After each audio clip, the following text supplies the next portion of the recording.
दोस्तों, एक रात अल्लाह के नबी हजरत इब्राहीम अलैहिस्सलाम अपने घर में आराम कर रहे थे और ख्वाब में देखते हैं कि गैब से आवाज़ आती है कि ए इब्राहीम, मेरी राह में अपनी सबसे प्यारी चीज़ कुर्बान करो जो तुम्हें सबसे अजीज़ हो।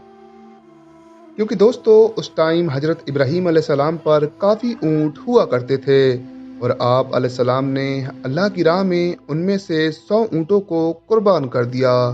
और फिर अगली रात भी वो ख्वाब में यही देखते हैं कि उन्हें एक आवाज़ आती है कि ए इब्राहीम, मेरी राह में अपनी सबसे प्यारी चीज़ कुर्बान करो जो तुम्हें सबसे अजीज़ हो।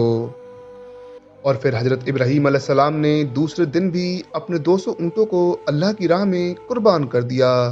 मगर फिर तीसरी रात जैसे ही आपकी आंख लगी तो अल्लाह ताला की तरफ से फिर से वही आवाज़ आई, ए इब्राहीम, आप अपनी सबसे प्यारी और सबसे कीमती चीज़ अल्लाह की राह में कुर्बान करो। और बस हजरत इब्राहीम अलैहिस्सलाम बेदार हुए और दिल ही दिल में ये सोचने लगे कि ए मेरे अल्लाह, मेरी सबसे प्यारी और सबसे अजीज चीज़ तो मेरा बेटा इस्माइल है। ए मेरे अल्लाह, क्या तू ये तो नहीं देखना चाहता है कि मैं इस्माइल से ज़्यादा मोहब्बत करता हूँ या फिर तुझसे। ए मेरे अल्लाह, लाखों इस्माइल तेरे नाम पर कुर्बान। और बस फौरन ही हजरत इब्राहीम अलैहिस्सलाम फ़िलिस्तीन से मक्का के लिए रवाना हुए और अपनी प्यारी बीबी हाजरा से कहते हैं कि मेरे बेटे इस्माइल को तैयार करो, अच्छा लिबास पहना दो, खुशबू लगा दो, मैं अपने बेटे को अपने दोस्त के यहाँ लेकर जा रहा हूँ। और बस माँ ने अपने बेटे को तैयार किया और आप अलैहिस्सलाम अपने बेटे हजरत इस्माइल अलैहिस्सलाम को अपने साथ लेकर अल्लाह की राह में कुर्बान करने के लिए निकल पड़े। रास्ते में हजरत इब्राहीम अलैहिस्सलाम ने अपने बेटे से कहा, ए इस्माइल, क्या तुझे पता है मैं तुम्हें कहाँ लेकर जा रहा हूँ? तो आपके बेटे ने कहा, हाँ बाबा, आप मुझे अपने दोस्त के पास लेकर जा रहे हो। तो इस पर हजरत इब्राहीम अलैहिस्सलाम ने कहा, ए मेरे बेटे इस्माइल, मैं तुम्हें अल्लाह की राह में कुर्बान करने के लिए ले जा रहा हूँ। तो बस ये सुनते ही हजरत इस्माइल अलैहिस्सलाम ने कहा कि ए मेरे बाबा, अगर अल्लाह की राह में मुझे कुर्बान करने जा रहे हैं तो इससे बेहतर मेरे लिए और क्या हो सकता है।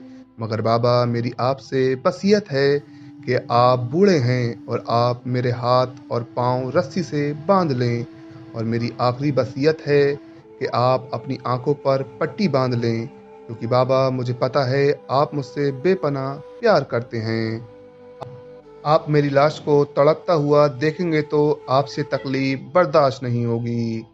और बस अल्लाह के नबी इब्राहीम अलैहिस्सलाम ने अपने बेटे के हाथ पैरों को बांधा और अपनी आंखों पर पट्टी बांधकर छुरी को हजरत इस्माइल अलैहिस्सलाम की गर्दन पर रखा और कहा, ए अल्लाह, मैं अपनी प्यारी चीज़ तेरी राह में कुर्बान कर रहा हूँ।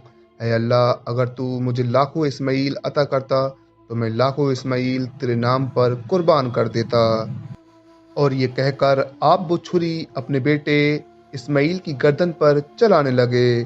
तो इतने में अल्लाह ताला ने हजरत जिब्राईल अलैहिस्सलाम से फरमाया, ए जिब्राईल, जल्दी से जन्नत से एक जानवर लेकर ज़मीन पर जाओ और इस्माइल को वहाँ से हटाकर उसकी जगह उस जानवर को रख दो। इब्राहीम इम्तिहान में कामयाब हो गया है। और जैसे ही हजरत इब्राहीम अलैहिस्सलाम ने गर्दन पर छुरी को फेरा तो खून बहने लगा, और जब आपने अपनी आंखों से पट्टी को हटाया तो आपने देखा आपके पास में ही आपका बेटा इस्माइल सही सलामत खड़ा हुआ है और उनकी जगह एक दुम्बा, यानी जिसे हम भेड़ कहते हैं, कुर्बान हो चुका है। और फिर गैब से आवाज़ आई, ए इब्राहीम, तुम्हारा ये इम्तिहान क़यामत तक याद रखा जाएगा और तुम्हारी इस सुन्नत को ईमान वाले लोग हर साल याद रखेंगे और हर साल अल्लाह की राह में कुर्बानी पेश करेंगे। और तभी से दोस्तों, ईद पर कुर्बानी का ये सिलसिला शुरू हो गया। दोस्तों, वीडियो पसंद आई हो तो हमारे इस चैनल को ज़रूर सब्सक्राइब करें।